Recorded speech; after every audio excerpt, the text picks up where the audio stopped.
Good evening, everyone, and welcome to Sports for Supper. We're at Sammy's Restaurant here. This is playoff edition of Sports for Supper. As Medina Valley in the playoffs, they'll be playing Corpus Christi Veterans Memorial tomorrow night at 7 o'clock down at Buccaneer Stadium in Corpus. It's a 7 o'clock game, and we are going to have Coach Sanchez on here tonight, a couple of the players, and then we're going to have the basketball coaches on here later on tonight. And Coach Sanchez, thanks for joining us tonight, and congratulations on getting in the playoffs this year. Thanks for having us. And you had a tough game against Figueroa last week. You had a 17-7 lead at halftime, and they made it pretty interesting there at the end of that game. Tell us a little bit about the emotions and everything throughout that third and fourth quarter of that game, knowing that a playoff spot was on the line. Absolutely. I mean, I think they made some good adjustments.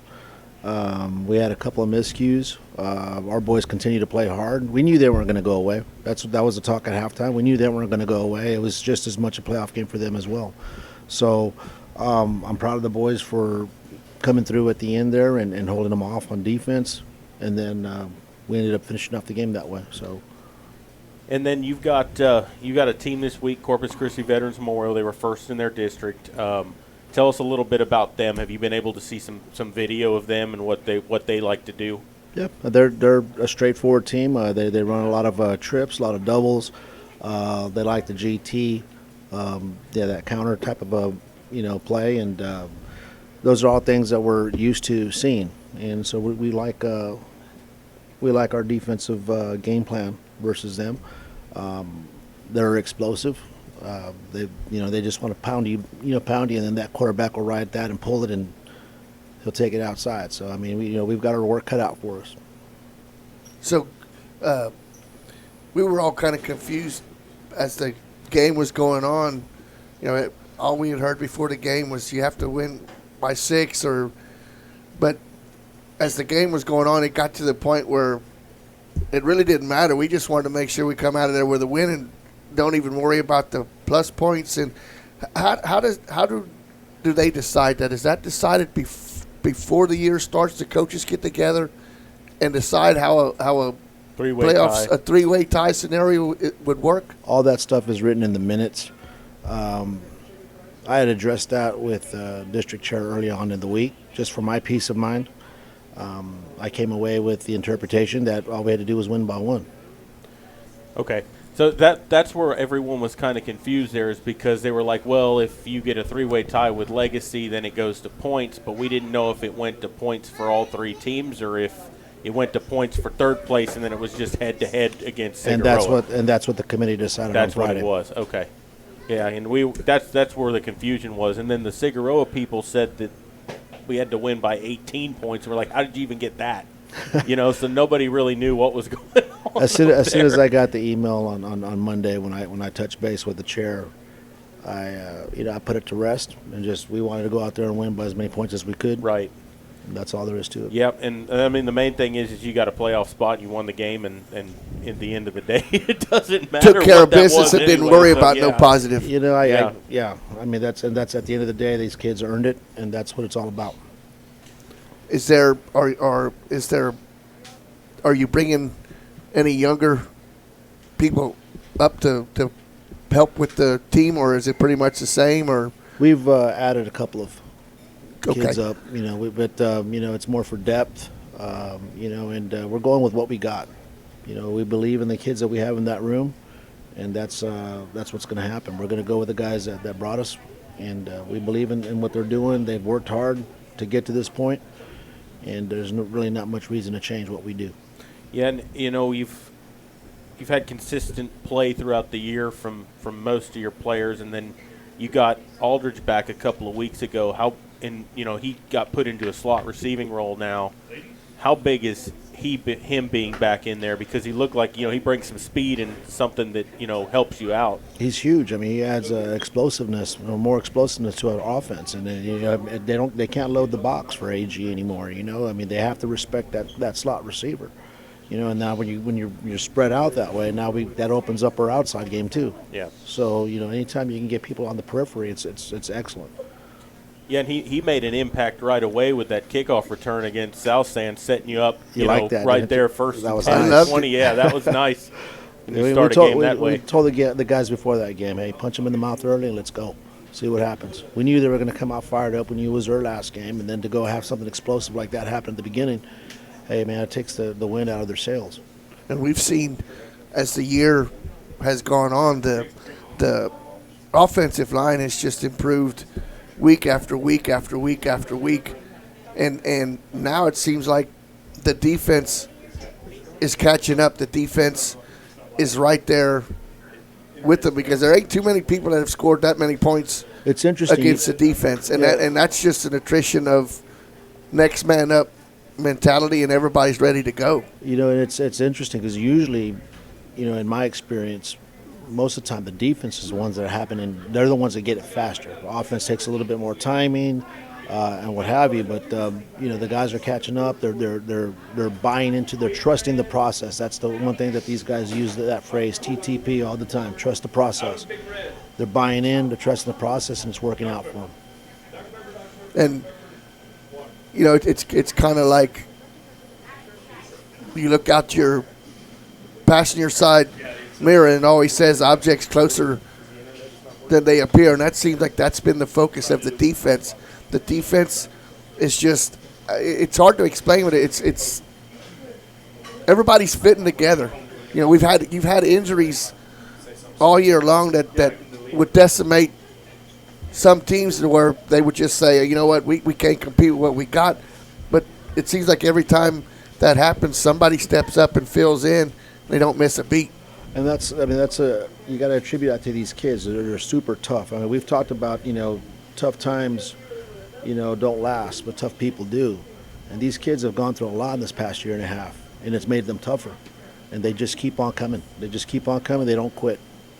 Yeah, no, and one of the things to think about, too, there is that you've got a pretty young football team that you had a lot of players get thrown in to the mix that didn't play on varsity last year and had not been at that level, and it took a few games to adjust to that, and you could see that. But now you can't think of them as freshmen or sophomores anymore. They're seasoned players. They're varsity Yeah, players they're now. varsity players now, and it took, you know, half a season to get them up to speed, but they're there now. You know, and it's Absolutely. all caught up, and it's coming together at the right point of the season. Yes, sir. I mean, you know, we're excited about the future with these young guys, but we're really, really excited about tomorrow night.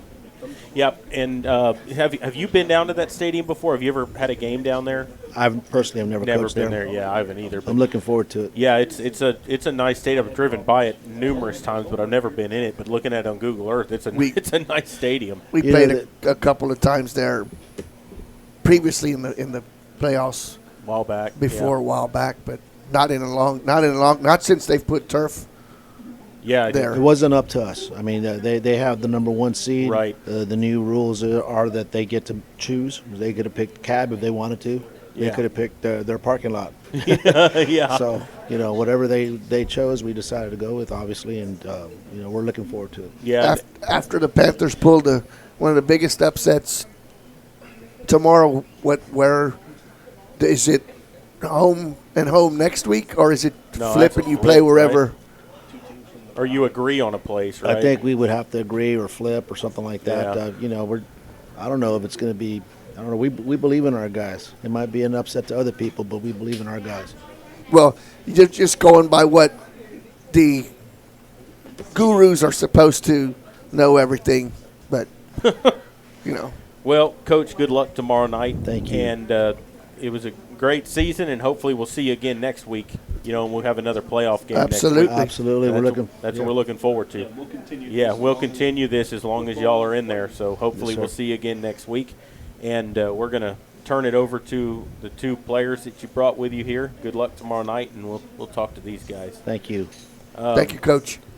Guys, you've both been here already this year, right? We got Anthony Guerrero and James Martinez, right? sir. Yep, okay. I was like, yeah, I know you both been here. But, okay.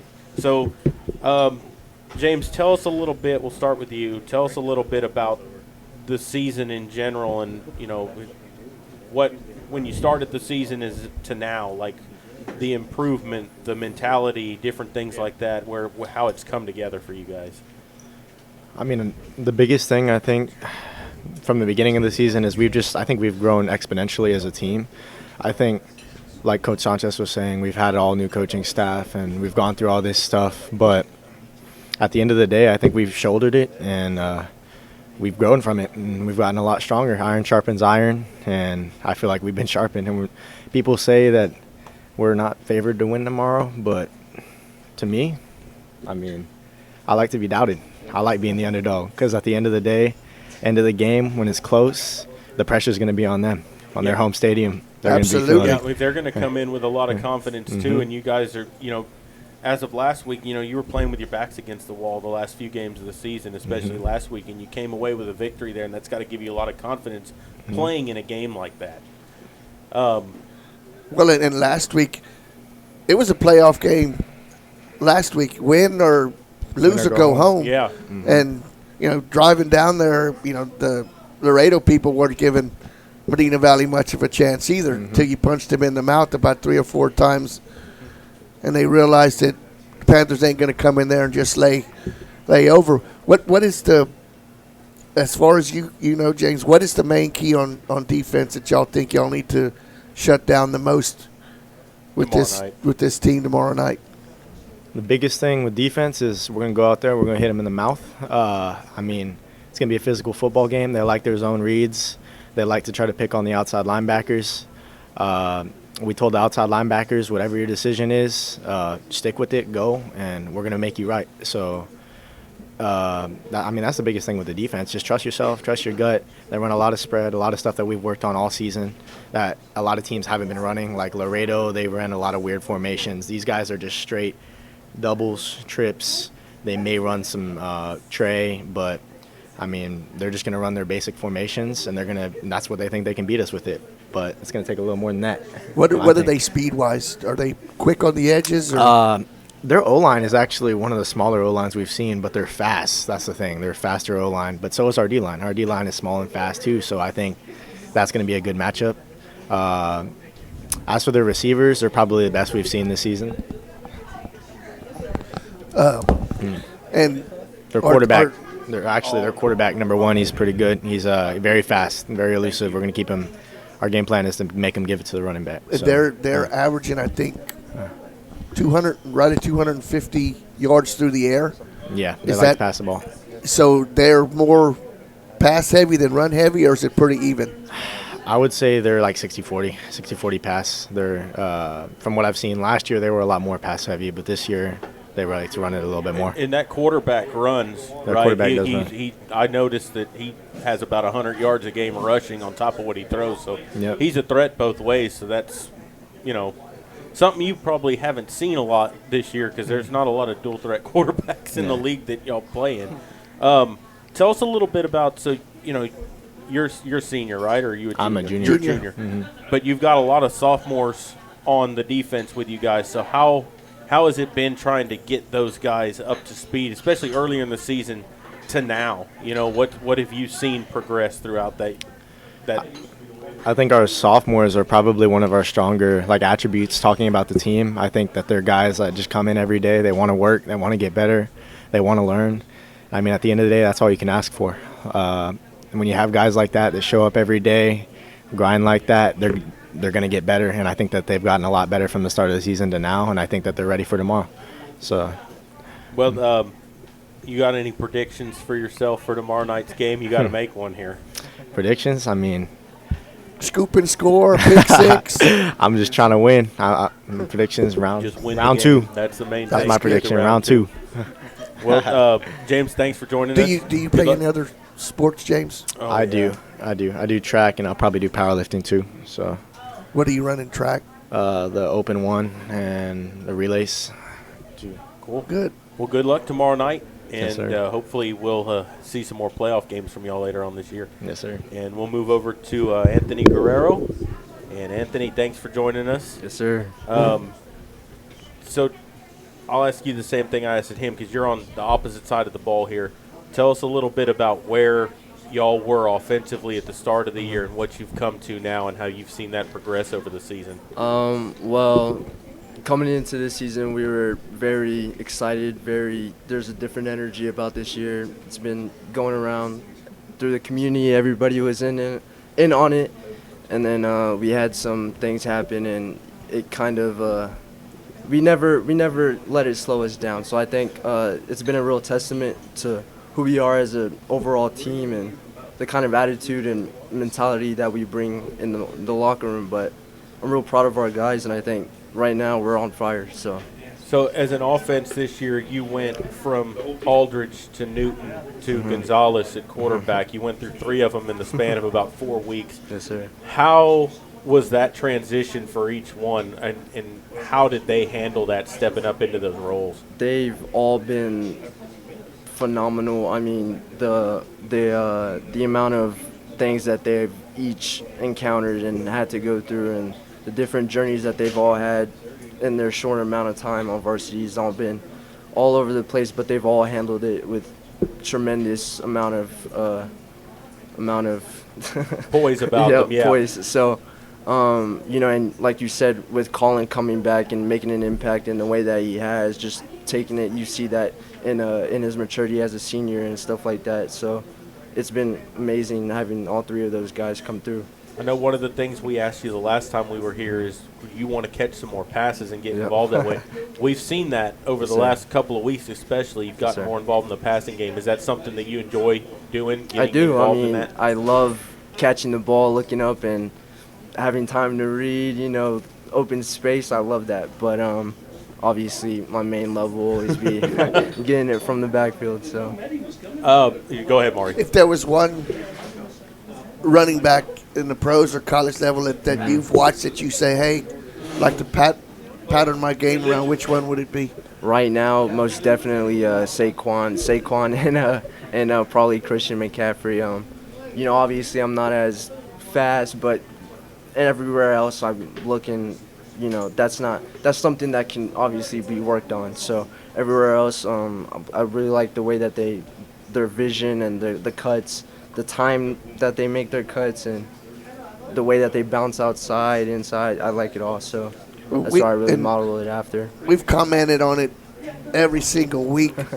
Your vision downfield for just being a junior is just good, phenomenal. Yeah, it's really good. I mean, it's like you read 10 yards down the field, and there's somebody in front of you right there. I mean, how do you? Is that something you practice in practice? I mean, what kind of drills do you do for that lateral movement? Well, it's a number of things. It's an instinct thing a lot, right? It is. It's kind of, it's really just an instinct thing. But I've worked on it ever since I started carrying the ball. So it's obviously progressed as the years have come, and because of playing last year, the timing and the experience and the game's really slowed down. So it's become a lot easier for me. I look at that as kind of on the defensive side of the ball, one of the things you can't really teach is having a nose to go where the football is. It's just an instinct thing. And, yes, sir.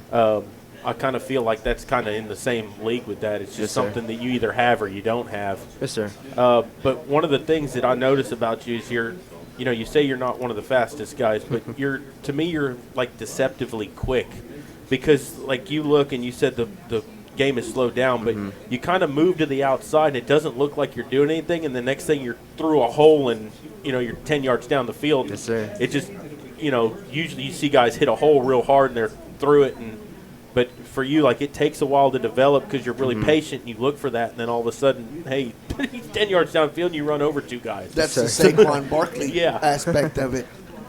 But so tell us a little bit about the defense you're going to see tomorrow night. Well, this defense isn't really, I'd say it's not really like any defense that we've really seen. They're really solid everywhere. So, I mean, they're really athletic, really fast.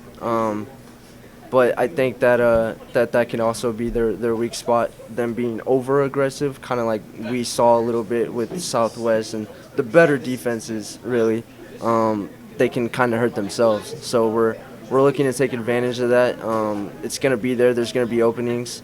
Teams have scored on them through ways that, look simple. So we just gotta go in and believe that we can do it. Well, So, and one of the things that we've talked about offensively for you guys the last 3 or 4 games is finishing drives off, because Yep. there was a long time there where you were moving the ball well between the 20s, but you Wouldn't couldn't finish it off. Yes, sir. You've done that more the last few weeks. That's something you all focus on in practice is, hey, we got to finish this. Yeah. Because it was always something you get down in the red zone, there'd be a holding penalty or a false start or something that would set you back behind the chains. And when you're a running team the way y'all are, it's hard to make up Yeah. that sometimes. So has that been a focus for the offense? It really has, and I would say especially this week more than any other week, obviously, but because I think our goal has mostly been trying to melt the clock, make these games as hard as possible for the other team. Obviously, do our job, make it easier on our defense, and so. Yeah, that's been something that we've pushed a lot these past couple of weeks because of I'm the going to recent address troubles. the elephant in the room. How's the ankle? It's feeling it's good. I'm gonna sit here. I'm not gonna lie, and I'm just say that it's 100%. But I'm a football player, and every football player Well, gets banged up. And so. adrenaline's going to You're not going to Adrenaline, lie, I- but if you'd have told me it was 100%, I was going to tell you you're lying. You know what? Because No, just, but it's just the way. it's I mean, I'm you gonna were, you play. were I'm running gonna, on adrenaline in that Yeah. fourth quarter. It was I definitely had to bite down on my mouthpiece, but I'm gonna say I'm the best as I'm gonna get. So I'm excited and I'm fired up and I'm ready to go. Good. I So- have one more question for you, James. We had another defensive back here earlier in the year, and we asked them, kind of same thing I asked Anthony, who you pattern your game around, and you're one of those that really don't have no. What am I saying? You don't care what you do to your body. You get out there and you bloody your nose against anybody that's running the ball. Who do you pattern? Because the other young man said Brian Dawkins, and that would be a good one because he was pretty good for the Eagles. Who would you say that you looked up and said, you know what, I'd like to be as aggressive as he is? I'm going to be honest. It's not really a football player that I model myself after. Okay. I was a big fan of Kobe in basketball and just his mindset. He wasn't the biggest, he wasn't the strongest, he wasn't the fastest, but his thing was, I'm going to outwork you. And, you can ask Anthony. I think that's one of my strong points is just I'm going to go out there, I'm going to outwork you. You know what I mean? So, I'm the smallest guy on the field on defense, but I would like to say it doesn't show. So, yeah. Well, if there's one athlete you can pattern yourself around, you picked a good one. Yeah. Absolutely. Yeah, no, and that's a big thing. People say, oh, you can only get so far on heart. Well, that might be the case, but if you're going to outwork somebody and you're going to grind on them, they're going to wear down over the course of a game, and you're going to have more of an advantage as that game goes on if you keep doing what you're doing. So, well, guys, good luck to both of y'all, and good luck to the team tomorrow night, and hopefully we've got another game next week. Bring it home, guys. Yeah, That's the plan. Yes, sir. And we're going to Appreciate take a y'all. break and come back. You're listening to Sports for Supper, and we'll continue in a moment. Sammy's Restaurant and Havy's Alsatian Bakery, 2 legendary landmarks in Castroville. From breakfast to delicious hometown lunch specials and more, Sammy's satisfies your taste buds with the unique flavor of Castroville. And from fresh baked breads to pies and pastries, South Texans have made Havy's Alsatian Bakery a must-to-visit since 1940. Sammy's Restaurant, online at sammysrestaurant.com. Havy's Alsatian Bakery, online at havysbakery.com. Texas, 268,000 square miles and then some. Twice as much elbow room as California. There's just no place like Texas. And you can take that to the bank. Texan Bank, poised and ready for a future that's wide open. Member FDIC.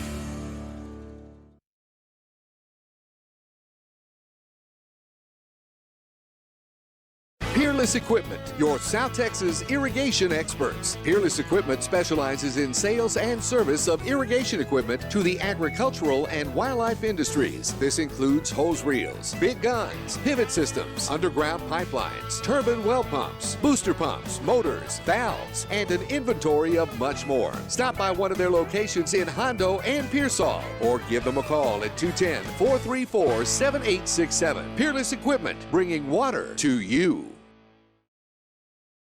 Are you ready for a vacation? Tanya with Travel by Design can help you with all your vacation destination needs. At no cost to you, she can plan all of the details tailored to your unique wants and needs. So all you have to do is enjoy your vacation. Tanya is a certified expert with Disney, Universal Orlando, and California, Sandals, and all cruise lines. Give Tanya a call at 830-931-4834 or visit her Facebook page, Tanya with Travel by Design, for all the latest specials and must-do vacations.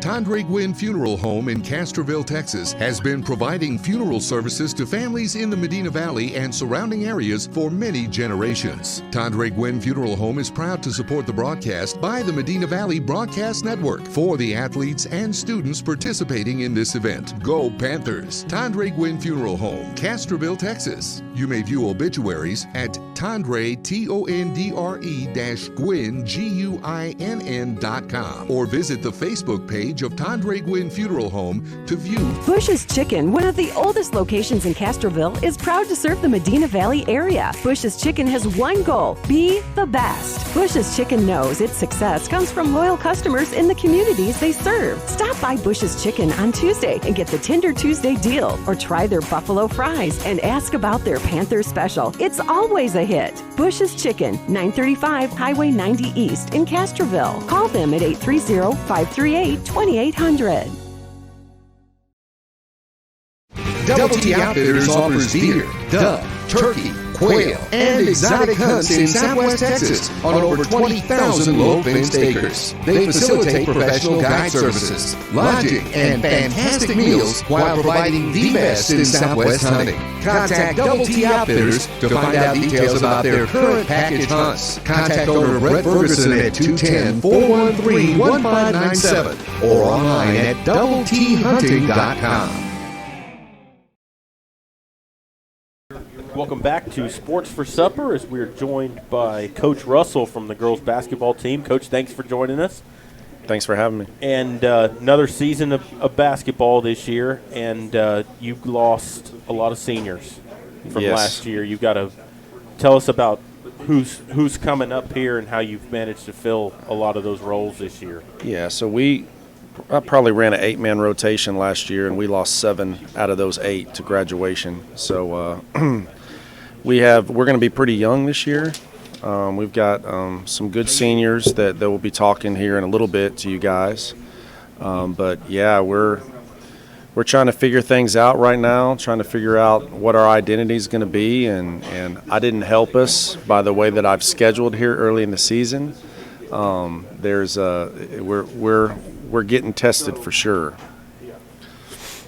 Well, but you've done that every year, and it seems to work down the line. So, it's not sure you're starting with a lot of young players, but I can remember 3 years ago, Ileana and those girls were sophomores too. So yeah. They started out young. You have a group that's going to start out young, but that's something you can build on. And if we've seen, if anybody's ever watched you coach and build up the system, they know that you're the right person for this rebuilding job. Well, last year we went into district with an 8-11 record, and then we got out of district with a 23-11 record. We didn't lose a game in district, and so going in, we had played an extremely tough schedule, just like it's going to be this year, and for a while you kind of doubt, was this the right decision, and then you get into those games where other teams hadn't played the schedule that we played, and it's paid off for us for the last 2 years for sure. And so I'm thinking the same thing can happen for us this year. I do believe that we have talent on our team, and it's a matter of getting kids in the right position to be successful and getting us to learn each other. I mean, we're out of the 11 right now that I'm carrying on varsity, 6 of them are freshmen or sophomores, 1 junior and 4 seniors. And so kind of spread out all through the classifications. And, I've been super proud of my seniors and how they've accepted the young kids and been good leaders. And I think that's going to pay off for us here in the future. Go ahead, Maury. Well, we get there kind of early when we do a lot of the games. And the JV last year was just as dominant as the varsity. Yes, I sir. can't remember any games that were even close. So they're there. They just need to buy into the system and realize that they're young and they're going to take some lumps. But that's something that you've taught since you've been coaching basketball. So, Absolutely. We haven't watched a lot of film as a team yet, but individually, I have on Huddle, I can see the kids and how much time they're spending watching film, and they're watching a lot of film, and we're doing the same, and we're figuring out things that we're not good at and worked on it. I mean, we broke down a lot of stuff in practice today that we struggled with last night in our game and got better, and we're going to continue to get better, and we're going to start winning, and I know it's going to happen, and we'll be ready come district time for sure. Talk to us a little bit about, now you've got 2 middle schools that feed into the high school now. What are the middle school programs like, and are you seeing a lot more girls coming out for basketball? Like, do you have a bigger pool to come from now, because there's more people in the district and things like that? Is your program growing too?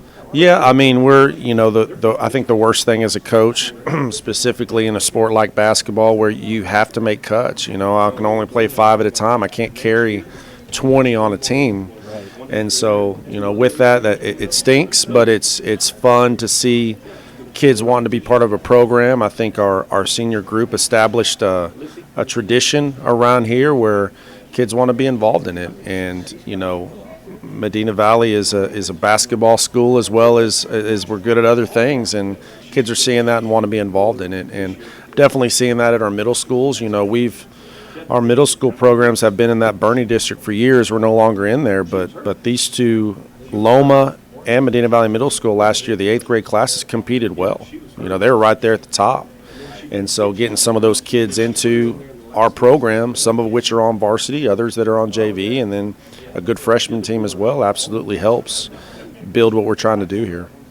is there one part of the game that you think need to work on more than the other coming into this year, or is it pretty much a colossal of everything? I'll tell you what, I think we're pretty good offensively. I think we're going to have some kids that can really shoot the ball and score. But one of the things in the past 4 years that's been our identity is how we've just got after it on defense. Yes. Yep. And I think we have the individuals to be a good defensive team. We just haven't come together as a team yet. So it's learning that it's not just about guarding your man. It's about knowing where the ball is and helping the teammate out when they get beat. It's about, you make a bad play on offense and turn the ball over. Hey, let's make up for it and let's go get it back. Yeah. And so I think it's understanding that I think we have some kids that they play hard, but they don't understand how they could play even harder.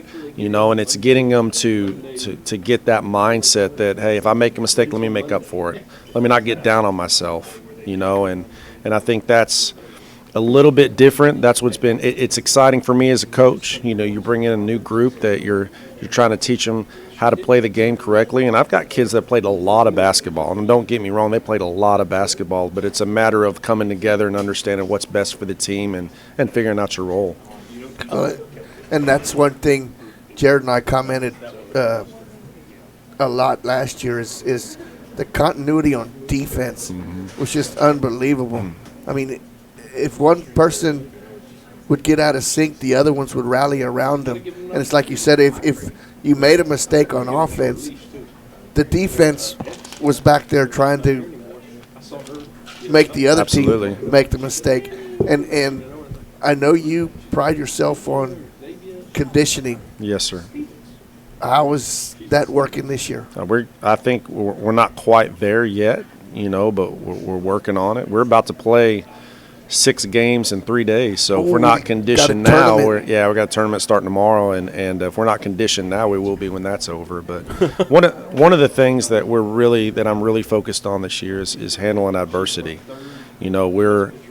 We played Kerrville Tivy on Friday night, and they beat us, but we had some adversity hit us, and we just didn't handle it well. Like we just didn't know, how to handle it, and maybe didn't act exactly how we should act. Maybe we didn't, when a team gets on a 4-0 run or something, we got to stop it at that point, and not allow them to go on an 8 or 10-0 run, and get down on ourselves.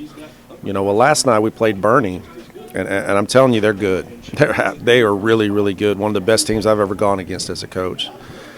And it didn't go well for us, but the kids kept playing hard, and they kept handling themselves the way you should handle yourself. And I was proud of them for that. We got beat pretty bad, but the growth that I saw in our mindset and rallying behind our teammates, and we grew last night. We got better, and not a lot of people can say that with, if you saw the score of the game, but we absolutely did. I felt a whole lot better about our team last night than I did on Friday, and so we're growing.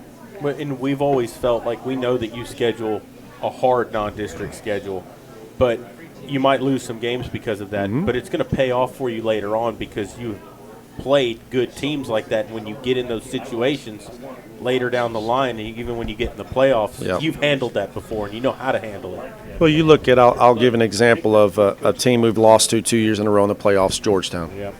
And 2 years ago, they beat us by 40. Well, last year we had the lead at halftime. Yep. I think we end up losing by 5. So we're growth is happening there as a program. Right. And you can't just show up in a playoff game and playing against teams that aren't very good and not know how to handle yourself. And so for me as a coach, there's times we're going through this just grind of this schedule. I'm like, man, I made a mistake. I shouldn't have done this. And then when you look back, you're like, hey, it was the right decision to make. And so it's just a matter of us staying together. We got some games coming up. I honestly can't look on our schedule and go, that's a for sure win, or that's a for sure win. That's not on our schedule. We're going to win games, but I can't look at anything and go, hey, we could play bad and still beat that team. No, we're going to have to play well to win games. Who is in the tournament coming up? We're going to open up with Highlands. In our pool is Highlands, Hayes. That's out just south of Austin, and they're good. And then we have Churchill. Okay. And so that's our first pool. The tournaments that we're in, the coaches did me no favors in our pools, but that's fine. We got to play who they give us, And Highlands was in the playoffs last year. Yeah, they've got one of the best players in the city. They got a guard. She can flat out play, and so we're gonna have to figure out how to stop her. So, wow. I can remember leaving the gym last year after the playoff loss to Georgetown, and Jared and I were talking. You never wanted to harp on officiating. Yeah. But there was some calls iffy stuff going on down that could have tilted the game one way or another. But you could see the discipline in the players. They never let it bother them. Right. And that just comes from instilling what you instill in them, that take care of what you can control. Right. You can't control anything else. Well, it's funny you say that because the beginning of the year, we were getting down on ourselves. We were upset with officials, we had to have, I had to have a meeting with my players saying, listen, if you say a word to an official, I'm going to sit you down. So we had to grow from that, because it'll get in your head if you're focused on that. It also doesn't allow me to do my job. If I've got fans just abusing officials and I got my players that are not acting right, then I'm trying to butter them up, instead of me being able to, argue calls and talk about what they're seeing and what I'm seeing. And so it's a growth thing for sure. And I did like the fact that, we just played and we played hard. And I would imagine when you're in a gym like that, the officials hear you as a fan. Sure. They can hear you plain as day. And a lot of people probably don't realize that if you say something to them they don't like, they're going to hold it against you, and they're going to make some calls against you that probably shouldn't go your way just because they're going to stick it to you for that. They're not going to tell you they did that, but that's going to go through someone's head. You don't want to believe that they're going to do that, but it's human nature. Yeah, exactly. If you're getting abused by this group of people, I think it's human nature. And so I feel like I have a good relationship with officials. I try to respect them. There was a year I was out of coaching early on. I was like 23 years old. I coached for like 2 years, got out for a year, and I officiated. And it changed my whole mindset as a coach. You're not going to see everything, and so that helps me for the most part. There's times I get upset, but, you're going to miss calls. Yeah. It's going to happen. And as long as an official come over to me and tell me what they saw, okay, I can't argue with that. That's what you saw. Yeah. And you move on and you keep playing. And we all know that the Panther fans are the best fans in the world. They never get on the officials at all. They kind of just don't say a word. Well, if anybody's listening to this, we have a big-time official shortage. So if there's ever a year for us not to abuse officials, it's this year for sure. And that's a true statement. I mean, we're wondering how they're going to cover games because it is such a shortage. And are they doing games with only 2 instead of 3 and things like that? Well, I mean, we still have in our district minutes that we'll have varsity games, 3 officials, but I'm looking at it going, I don't know how we're going to do that. But they're going to try. Yeah. So. Well, and it's the same, Coach. You can look at it. You can watch TV on a Saturday and watch a college football game, and you can tell that people don't like the abuse anymore, and they're not coming out. They're not coming out, and on a Friday night during football. I mean, they're new people. I mean, that's part. And you think about it, there's a reason that the officials don't get to address the media or anybody after the game. Is they get out of there because they know, like, hey, it's a judgment call. And one team's going to be happy, the other team's not going to be. And my thing I say, and I tell the kids, and I at my parent meetings say the same thing, it's a game, right? Yep. And obviously it's my job, and it's important to me. But when you come down to it, it's a game. And I think we got to remember that sometimes. It doesn't mean we're not ever going to get emotional, not ever going to yell at an official, but, keep things in perspective that, hey, we're doing this to, teach kids, the game of life. And, if they see us, they see me abusing officials all the time and their parents doing the same thing, what is that teaching them? And so I think we got to be careful with how we respond in that way. I'm not sitting here on record saying I'm not ever going to yell at an official. I'm certain that's going to happen, but I try to watch myself and be an example to the girls and what's going on. Well, and I've always been the kind of person that yes, every play at the end of a game's huge because that's the one that's deciding it. But when you look back at a ball game, you can find numerous things to say that 2 points we could have had. There's 2 points we could have had. So, yes, that call at the end of the game might have swayed it at the end, but as a teaching point of view as a coach, you could find something to teach your kids. Absolutely. That's not what cost us the game. We can find points that we can improve on that wouldn't have done that. Absolutely. And I've been known to, if I was wrong, I'll email the chapter and say, hey, I was wrong here. But also they want to see video when they're wrong, and I'll send video to them as well so they can teach their officials, hey, this is the wrong call right here. Let's do this. And just working together, I think, helps everybody, That's good that they're willing to do that. Absolutely. So district will start when, in January or December? It'll be in December. Like December 17th maybe. And the district has not changed for y'all very much, right? So South San has moved in, Floresville has moved out. That's the only change, right? Exactly. And so, here's the thing. I mean, Harlandale's a veteran squad this year. McCullum's a veteran squad. Southside's a veteran squad. South San's coming in. They've been 6A. So really, it's a 5-team race, and I think we're in that mix. And we talk about rebuilding. I like the word reload.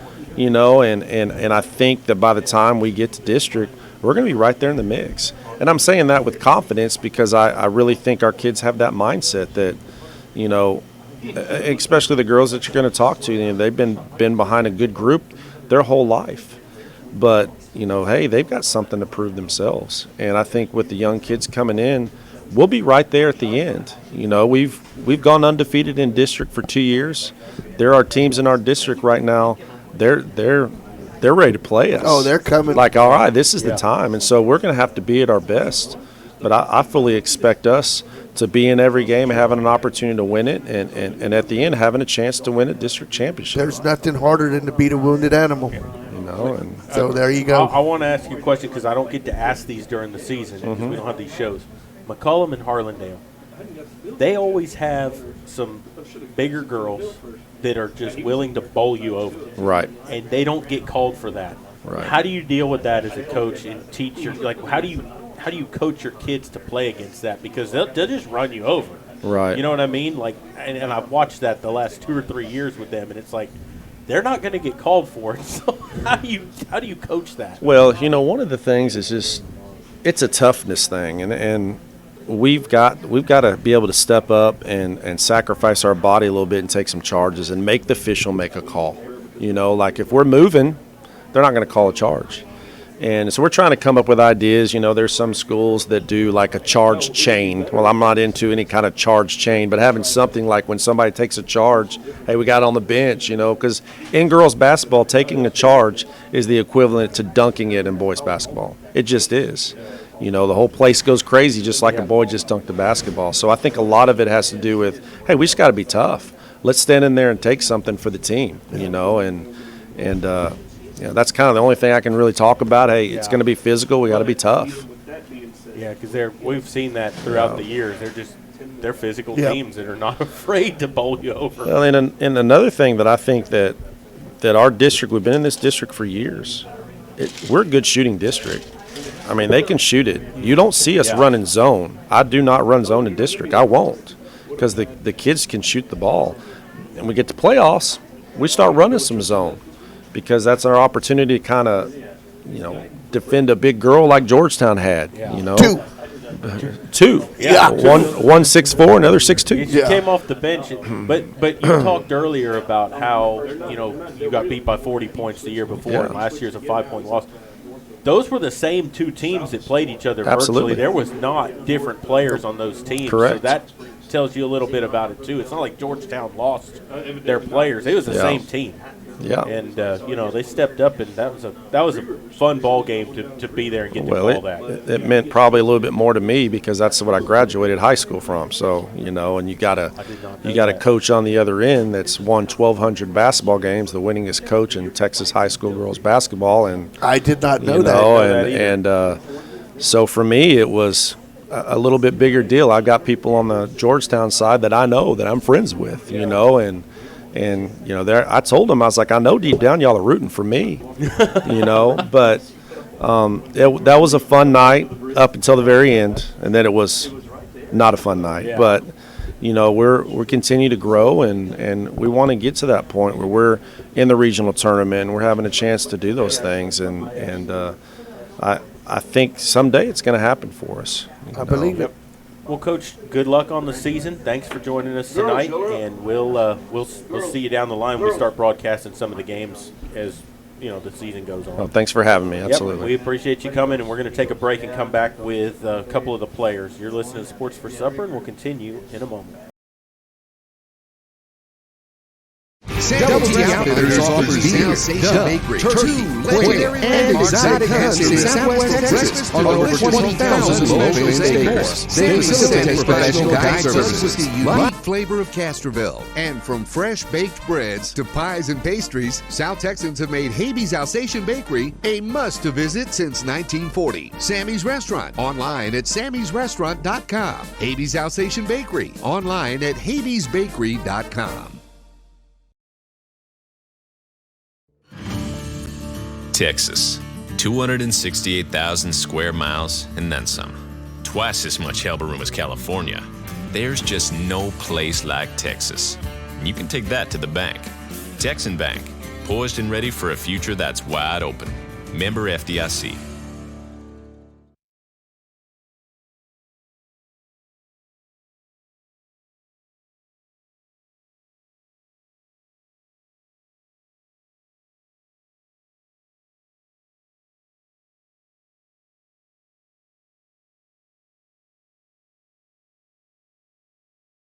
Peerless Equipment, your South Texas irrigation experts. Peerless Equipment specializes in sales and service of irrigation equipment to the agricultural and wildlife industries. This includes hose reels, big guns, pivot systems, underground pipelines, turbine well pumps, booster pumps, motors, valves, and an inventory of much more. Stop by one of their locations in Hondo and Pearsall, or give them a call at 210-434-7867. Peerless Equipment, bringing water to you.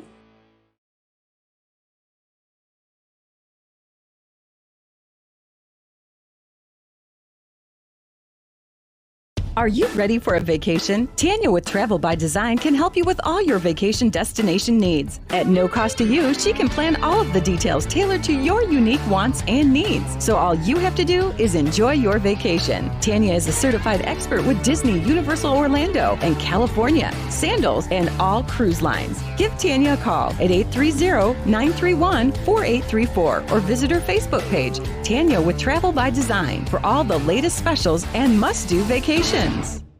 Tondre Gwynn Funeral Home in Castroville, Texas, has been providing funeral services to families in the Medina Valley and surrounding areas for many generations. Tondre Gwynn Funeral Home is proud to support the broadcast by the Medina Valley Broadcast Network for the athletes and students participating in this event. Go Panthers! Tondre Gwynn Funeral Home, Castroville, Texas. You may view obituaries at Tondre, Tondre-Gwynn, Guinn.com, or visit the Facebook page of Tondre Gwynn Funeral Home to view funeral notices. Bush's Chicken, one of the oldest locations in Castroville, is proud to serve the Medina Valley area. Bush's Chicken has one goal: be the best. Bush's Chicken knows its success comes from loyal customers in the communities they serve. Stop by Bush's Chicken on Tuesday and get the Tender Tuesday deal, or try their buffalo fries and ask about their Panther special. It's always a hit. Bush's Chicken, 935 Highway 90 East in Castroville. Call them at 830-538-2800.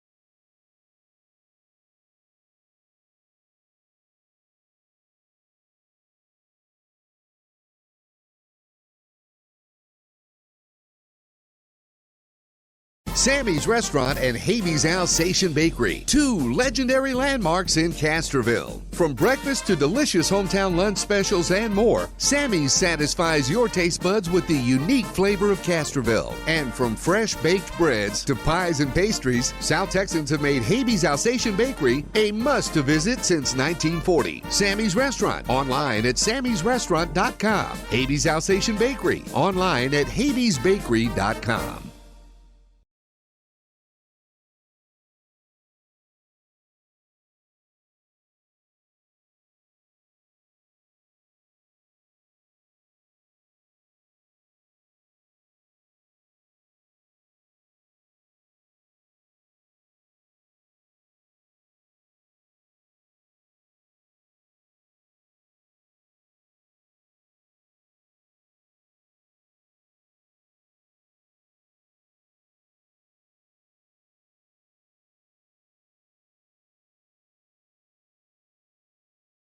Sammy's Restaurant and Habeas Alsatian Bakery, two legendary landmarks in Castroville. From breakfast to delicious hometown lunch specials and more, Sammy's satisfies your taste buds with the unique flavor of Castroville. And from fresh baked breads to pies and pastries, South Texans have made Habeas Alsatian Bakery a must-to-visit since 1940. Sammy's Restaurant, online at sammysrestaurant.com. Habeas Alsatian Bakery, online at habeasbakery.com. Welcome back to Sports for Supper, and we are joined by three of the girls basketball players. And we'll start with the young lady sitting right in front of me. If you'll tell us your name, number, position, that kind of thing, year in school, we'll start with that. Okay. My name is Ileana Garcia, and I'm a senior this year. And I'm a guard. And you, I know you came off the bench last year and played. Yes. Tell us a little bit. So y'all lost a lot of players from last year. Tell us a little bit about now stepping up and filling those shoes in the team you got now. So last year I did come off the bench and I didn't get a whole lot of playing time. So it's going to be kind of like difficult to adjust from going to like coming off the bench from like barely being on the bench, especially with like our harder schedule that we have this year. And also we do have a lot of young people on our team, and so we're not really a veteran team anymore. So I think it'll be fun to see how our team will come together like throughout the year. And being a senior, and I know Coach Russell said you've got freshmen and sophomores on your team, on the varsity team. How has that been? Have you had to be kind of a mentor to them to kind of bring them up and say, look, this is how it is at this level, because it's a lot faster game from what they're used to seeing, you know? Yeah, we do have the 3 freshmen that we do have. I'd say they're pretty experienced with like kind of a varsity speed, so they've been actually doing really good. Our sophomores that are on varsity this year, they came from like JV last year, so I think it's going to be way different for them this year, just looking at like the speed of the game. But our freshmen have been doing really good, and I think they're adjusting really good. And you guys, 2 games into the season, have you seen some growth from the first game through the second game already? I think so. I think that we're learning how to play with each other, especially because it's all new, other than like probably us 3 like playing together. And so the past 2 teams that we've played, they're really good, and so I think that I forgot the question. No, it's okay. No, But it's okay. do you ever see, so you played a couple of really good teams to start the season.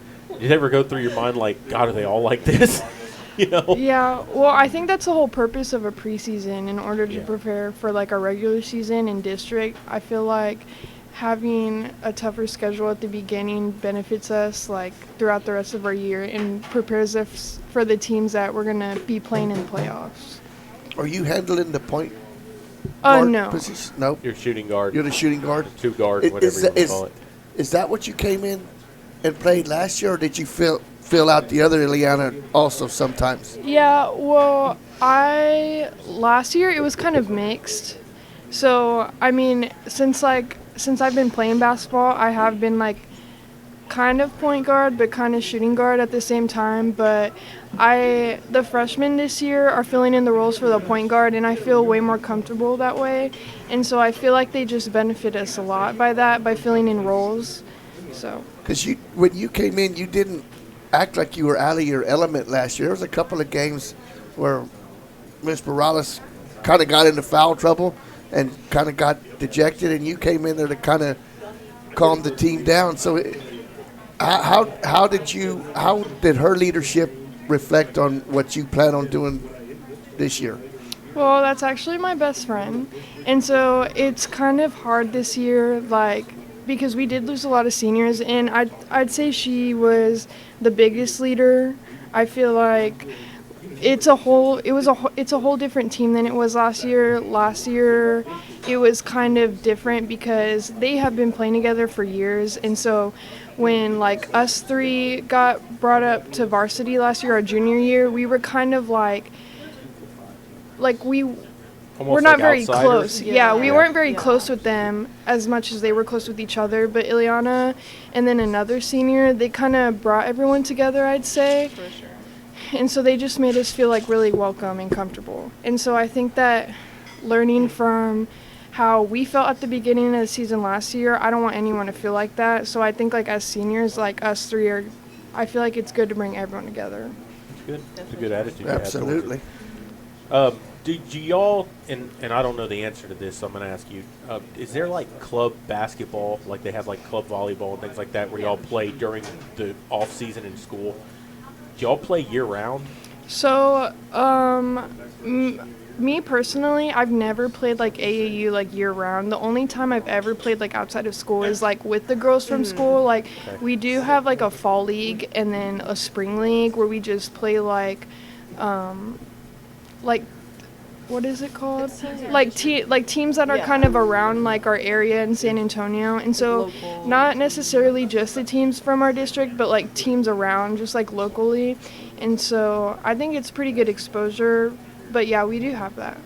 I just wondered because I know that sometimes you play year round like that and you don't get a break. Yeah. And that's hard on your body because it never gets a chance to repair itself for the next year. Do you do any other sports other than basketball? Oh no, I don't. No. And do you have any set plans for after high school already, or no? I don't know where I want to go to college yet, but I want to go and study kinesiology. Okay. Either in like physical training or athletic training. Okay. Well, good luck in the season coming up, and we look forward to calling y'all's games this year and Absolutely. seeing what y'all can do. And we'll move to the next young lady here. All right. You'll tell us your name, position, that kind of thing. Okay, I am Kelly Harlow. I am number 21 on the court, and I play a forward. And you came off the bench as well last year. I remember Yes. you playing as well. Yeah, I think I definitely got a little bit more in like playing time than I thought I was going to, and I was real nervous about it a lot. And so you were on a group that came up from the JV Yes. midway through the season, or was it at the beginning? No, it was the Is it beginning. the beginning? Yeah. And did you kind of feel the same way that Ileana did with the older players, Oh, and for then they sure. just kind of made you feel a little more welcome as Yeah, the season went on? Because, like, when you first get there and you're with, like, these people that have been together for 4 years now, Yeah. it's like they have their clique. They're, like, they've been doing this together. They have their set connection. And now you're throwing 3 new people in, like these 3 new juniors, and we have to get worked into it somehow. Especially when, like, we're coming off and, like, there's going to be one of us and then, like, 3 other seniors or 4 other seniors, like, we're on the court with. It's like we have to really adjust to that. But having, like, Ileana Morales as, like, the little team leader and everything, like, she really helped us work it in. And she was, like, the butter, like, to all of it. Like, she really helped us all just mash together really well. And so how has that translated to how you view the underclassmen this year? Well, I kind of like how Ileana said, I just don't want them to feel, like, nervous or discluded like we felt. And I don't want them to at any point think that, like, we have a problem with them or, like, that we have a separate clique from them or, like, that we're, like, not including them at all. Like, we want to make them feel as welcome and included as possible. Go ahead, Coach Morgan. Russell had said that he ran a 4 player kind of rotation last year. Y'all were the 3 that were the first 3 off the bench, correct? They came in. Yeah, well, there was one, there was always the one senior, because there were 6 seniors, right? Yes. And so it was, like, her, and then it was us next. Okay, and who did you usually come in for? I usually came in for one of the posts. It was either Kaylin or Kylie. But if I came in for, like, say Kylie, and then I would go to a 5, and Kaylin would stay as a post. But if I came in for Kaylin, then she would come back in at some point as, like, a guard. She was real flexible, so it was easy to work because I was always, like, strictly a post. I never went to, like, guard or anything like that. So it was kind of like I went into here, and then he had to, like, adjust someone else to put. What position is more challenging to you? Do you think the post or getting down underneath and banging around with the bigger players? It's especially for me because I'm smaller, I would say. Like, I'm not that tall, but I think I've tried to make up for it a lot with strength and, like, explosiveness, rebounding, jumping, like, all that. It's definitely challenging, especially with girls, like, from Kerrville and Bernie. Like, this past couple games, they're huge, like 6 feet tall girls, and I have to make up for that because I'm, like, 5'8", so that's really challenging for sure. But I've always done it, and it's what I've always loved to do because I just love, like, getting up, getting around people, like, stuff like that. I've worked my way through it, and so I find that to be as challenging as it is, just my favorite position. Like, I wouldn't play any other position. When you get into some games, because when you get in district, you're not going to face teams that are as large as, like, Bernie and like Kerrville. 6A large, like, huge girls. Yeah, when you get in there and you see girls that are the same height as you, that you're going to be one-on-one against, does that make you feel a little bit better? It's so relieving because it's like, oh, well, I'm working my butt off to get, go against these 6-foot girls. So when I have someone that's, like, my height, I'm like, oh, this is a piece of cake. Yeah, I It's would real assume it relieving. gives you a little more confidence to say, hey, I played with those girls. Yeah, I could take you all if yeah. I went against them. That's exactly how it is. If there was one part of your game that you think you need to improve on, what would you think that would be? God, well, if we're speaking unrealistically, I wish I was taller in every way. I wish I was like a foot taller. Well, there's a lot of us who wish we were taller. Yeah, but realistically, I just want to work better on like it's what I'd say I'm better at, but rebounding. Like sometimes it's real tough to get like around these big girls and just get over them. So I need to work. I know for myself at least, I need to work on like getting to them, blocking out, like pushing them back, and then going for it. Because sometimes like I'll just get so frantic and I'll just try to go jump up straight for the ball. But if I don't position myself well, they're just gonna jump like over my back and get it. So I need to work on like pushing them back first. Yeah, positioning. Positioning. The main thing. Yeah, because as a post, that's like one of the most important things is positioning, offensively and defensively. So. What is conditioning? Conditioning? Like under with Coach Russell. Oh my gosh, it's real fun. It's real fun. It's real fun. I feel like that's a Oh sarcastic. yeah, It's real he fun. has like he got he got a chart and he's like it's like a thing and it's honestly I would prefer his conditioning over anyone else's instead of just straight running because we do this thing and it's like you run back to this line and then you backpedal to this line and then shuffle to this line and then we'll even do this football one and it's like where you like shuffle and then twist this way and then twist to the right and then you jump up and then you like do a burpee and then all that and it's so fun because it's like interesting conditioning and it keeps your mind like it's more fun than just going like baseline, like back and forth. But it works more on your agility. Yeah, it actually really does, and it's really enjoyable to do. I don't dread it like I have usually dreaded conditioning. So you'd rather do that than run? What do you call them? Horses? Oh my gosh! Up and down the court. Yes. We still. Well, yeah. Do you get that done when you're in the doghouse or what? He doesn't like punish us though with conditioning, which is a great thing as for a coach. I've never really seen before because like I played volleyball and anytime anything's wrong on the line, like back and forth, you're on the line. But like for Coach Russell, it's like he doesn't like wasting time. I'd say just running when we could be like using this time to fix what we're messing up on. And I've always admired that as like just for like a coaching stance. Like I think that's great. But we do get our conditioning in because we did need it for a little bit.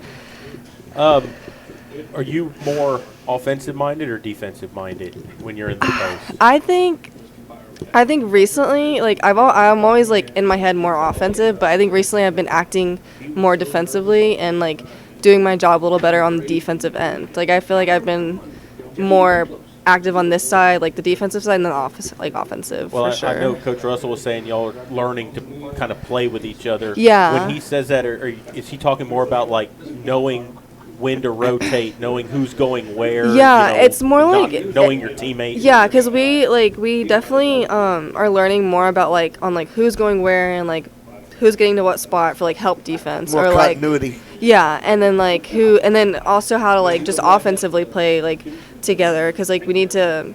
Like, we're trying to work on our, like, because we have, like, all the new girls, like, the freshmen, they're guards. And then there's the returning post. And so it's, like, we're working on getting, like, this guard-to-post connection kind of for the offensive side, trusting each other to, like, get the ball in, get it back out, everything like that. And then just, like, when there's, like, screens or, like, we need, like, help defense, we're trusting each other to, like, get to it and, like, be there to help each other instead of, like, the basket's not guarded at all.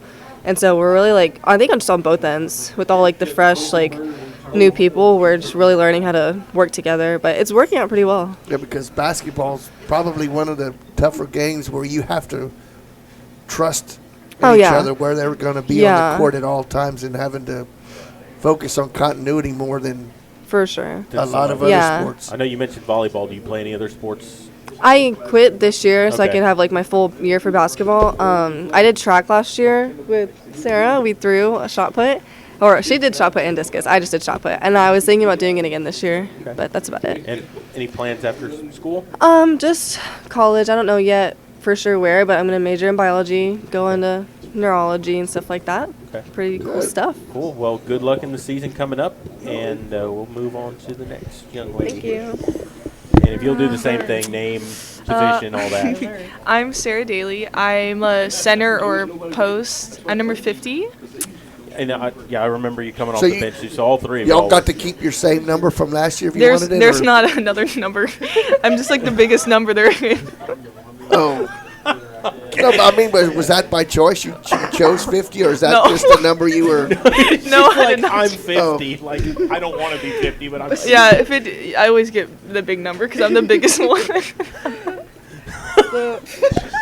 So tell us the biggest difference from last year's team into this year. What you're seeing as coming into this year, and what y'all need to improve on most going forward.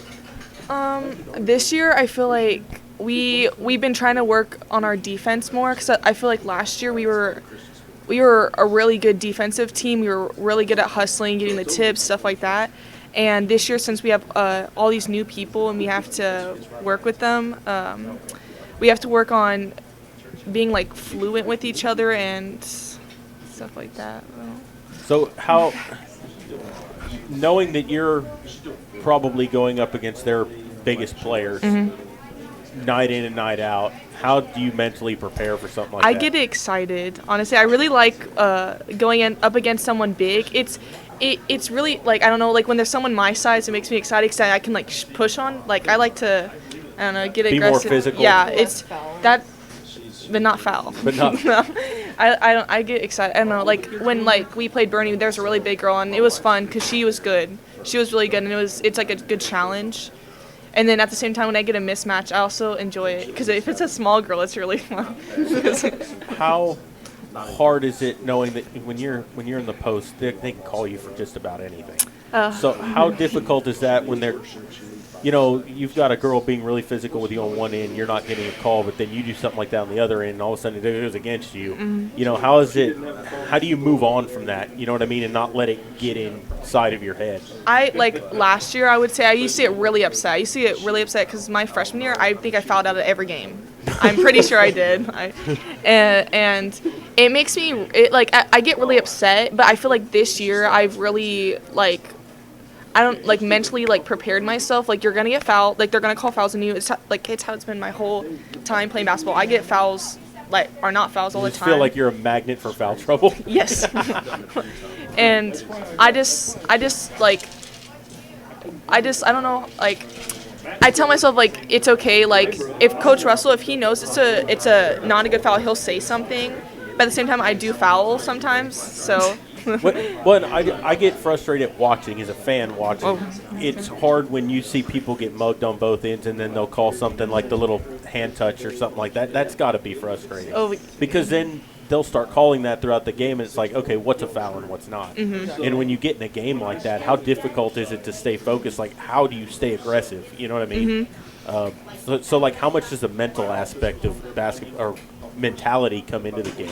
I think it comes into it a lot because you just have to tell yourself, okay, so I can't do this, so what am I gonna do now to adjust? Because you're they're gonna call it if I touch her like this, or her hip, and so what do I have to do to not touch her there? Maybe use my arm, just do something different. Just you have to honestly just adjust. When you go and this is more a question for all three of y'all. When you go out of the game and you're sitting on the bench, are y'all thinking about what just happened in there? Are they telling you about what you did good, bad, or making adjustments throughout the game? So you're not just sitting there watching. You're can they show you video back while you're sitting there? Is that a thing or no? Is that against the rules? Usually, Coach Russell will send either one of the coaches, and they'll come talk to you, and they'll be like, "This is what you're doing, what you need to fix, and it's what you're doing good." And so when you go back in, you know what you need to fix and what you need to improve on and what you're doing right. Because they see it different. They're watching it from a far away, whereas you're right there. They're going to see something that you might not, or something like that. And vice versa. Yeah, and vice versa. And you can tell them, well, hey, they're doing this to me, kind of thing, I would imagine. So if there's one part of your game from last year to this year that you want to improve on, what would it be? I would probably say my shooting, because I honestly don't like to look for the shot. I get nervous sometimes, and I just want to pass it out, and I won't look for myself. And so I think this year I just want to be more confident in myself. You want to trust yourself more under the basket. Yes, have a little more offensive mentality. Yes. And not get in foul trouble. Yes. I was waiting for her to say that, not get in foul trouble. Yeah. So how are you going about doing that? I mean, are Is there something you're like drills or something you do to help with that, or is it just a mentality thing? Like, no, I got the ball, I can shoot. And why do you get intimidated for shooting? Because you Especially can't if be you're afraid. one of the taller girls there, you just reach up. You can't over be somebody. afraid to miss because everybody's going to miss. Yeah. I think it's because I don't know, like my whole like since I started playing it's like when I was in 7th grade, and I don't think I've ever really like looked for the shot. I guess I don't know. I've never really been a big shooter. I guess Well, you said earlier that you like to play against taller Yes. people. So I would think that would give you more of a defensive mentality. Like I'm more focused on not letting them score instead of myself scoring. You know. Mm-hmm. But so do you do other sports? She said you did shot put. Yeah, Are you gonna do that again I this do year? shot put and discus. I really like doing those. Those are fun. Really? Yeah. What's your best? Every year it like fluctuates. I won district last year for discus, and I don't know. I went to area and regionals, but I didn't go past there. But if every year I'm like, oh, I like shot put better, and then I'm like, oh, actually I like discus better. It's whatever one I'm doing better in. Honestly, I never can decide. So yeah. All right. Well, any plans after school? I want to go into forensics, and I want to go to Sam Houston State. Okay. So yeah. Bearcat. There you go. It's because Huntsville's there, and you can go with the forensic thing. The prison's right there. Not that you're going to prison, but yeah, I would imagine. Yeah. A jail time? Let's go. There you go. Well, ladies, thanks for joining us. We appreciate it, and we Looking look forward to the this year. season and calling some of y'all's games later on. And we're going to take a break, and then we'll come back to wrap things up. You're listening to Sports for Supper, and we will continue in a moment. Texas, 268,000 square miles and then some. Twice as much elbow room as California. There's just no place like Texas. And you can take that to the bank. Texan Bank, poised and ready for a future that's wide open. Member FDIC.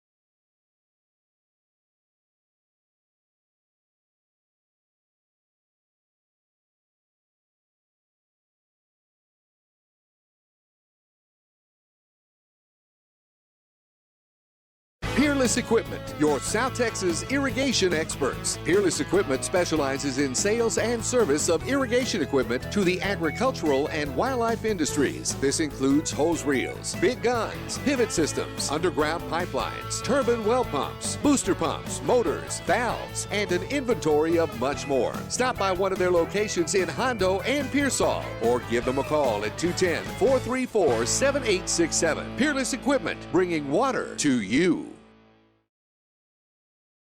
Are you ready for a vacation? Tanya with Travel by Design can help you with all your vacation destination needs. At no cost to you, she can plan all of the details tailored to your unique wants and needs. So all you have to do is enjoy your vacation. Tanya is a certified expert with Disney, Universal Orlando, and California, Sandals, and all cruise lines. Give Tanya a call at 830-931-4834 or visit her Facebook page, Tanya with Travel by Design, for all the latest specials and must-do vacations. Tondre Gwynn Funeral Home in Castroville, Texas, has been providing funeral services to families in the Medina Valley and surrounding areas for many generations. Tondre Gwynn Funeral Home is proud to support the broadcast by the Medina Valley Broadcast Network for the athletes and students participating in this event. Go Panthers! Tondre Gwynn Funeral Home, Castroville, Texas. You may view obituaries at Tondre, Tondre-Gwynn,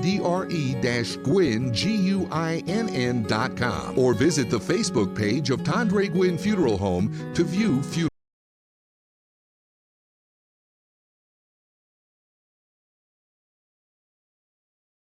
Low Fenced Acres. They facilitate professional guide services, lodging, and fantastic meals while providing the best in Southwest hunting. Contact Double T Outfitters to find out details about their current package hunts. Contact owner Brett Ferguson at 210-413-1597 or online at DoubleTHunting.com.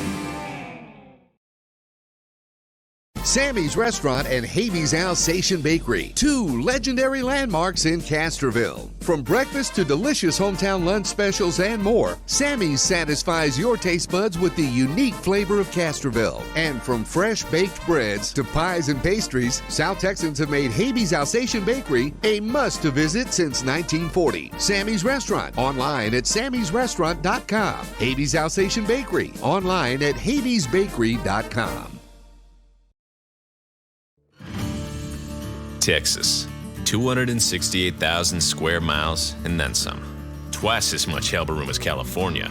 There's just no place like Texas. And you can take that to the bank.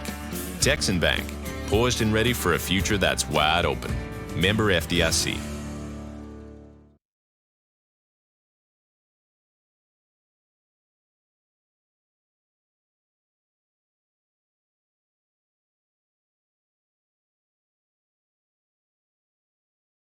Peerless Equipment, your South Texas irrigation experts. Peerless Equipment specializes in sales and service of irrigation equipment to the agricultural and wildlife industries. This includes hose reels, big guns, pivot systems, underground pipelines, turbine well pumps, booster pumps, motors, valves, and an inventory of much more. Stop by one of their locations in Hondo and Pearsall or give them a call at 210-434-7867. Peerless Equipment, bringing water to you.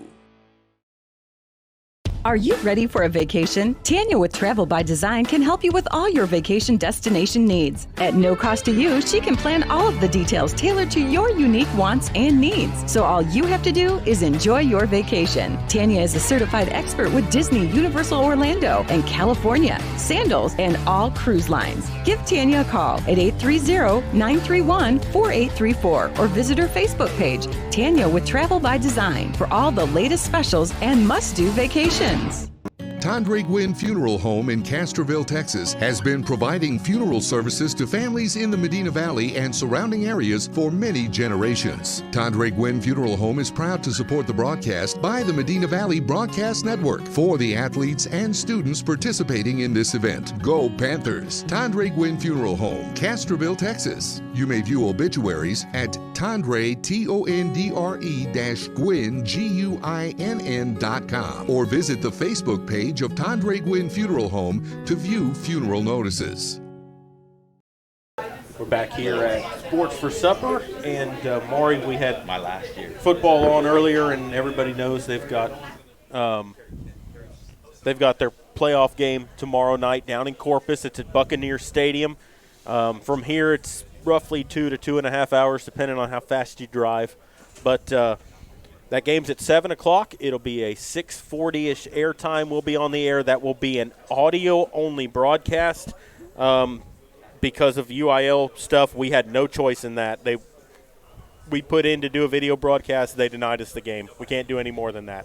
So I know that that's upsetting to some people. If you do want to watch it, you can pay to watch it, but we're going to have the audio broadcast, and I can tell you that talking-wise, it'll be better.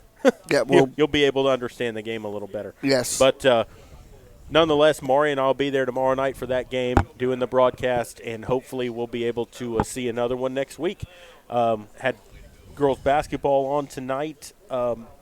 We've talked about how those are a lot of big shoes to fill because a lot of seniors left that team, but it sounds like 6 seniors, 5 starters. Yeah, and it sounds like these girls are ready to buy into that. They've got some young girls below them, and they're bought into the system, and they've started out 0-2, but they've got good mindsets going forward. And these 3 that were here were the 3 that came off the bench more than any other ones. So yes.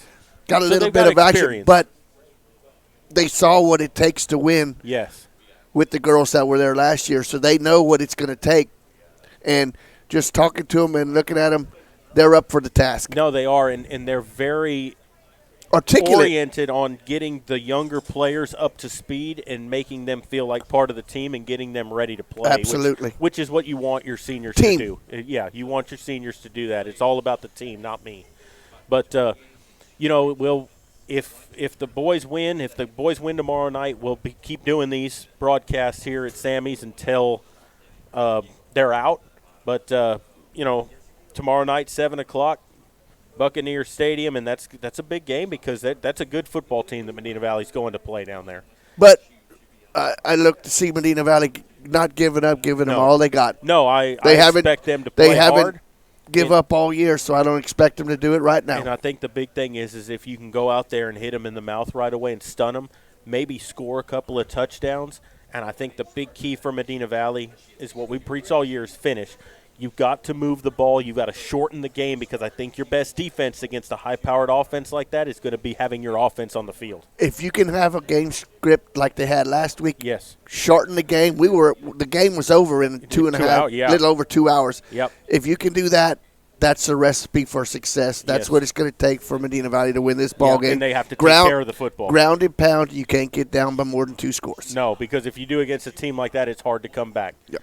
But that's the way it's going to be there, and we want to thank the sponsors for making it possible to bring you Sports for Supper. Thank you to Sammy's Restaurant for letting us do these here Once all again, season yes. long, and hopefully we'll be back next week. But for Medina Valley Broadcast Network and for Maury Stein, I'm Jared Lucky saying good night, God bless, and we will see you tomorrow night when Panther football continues.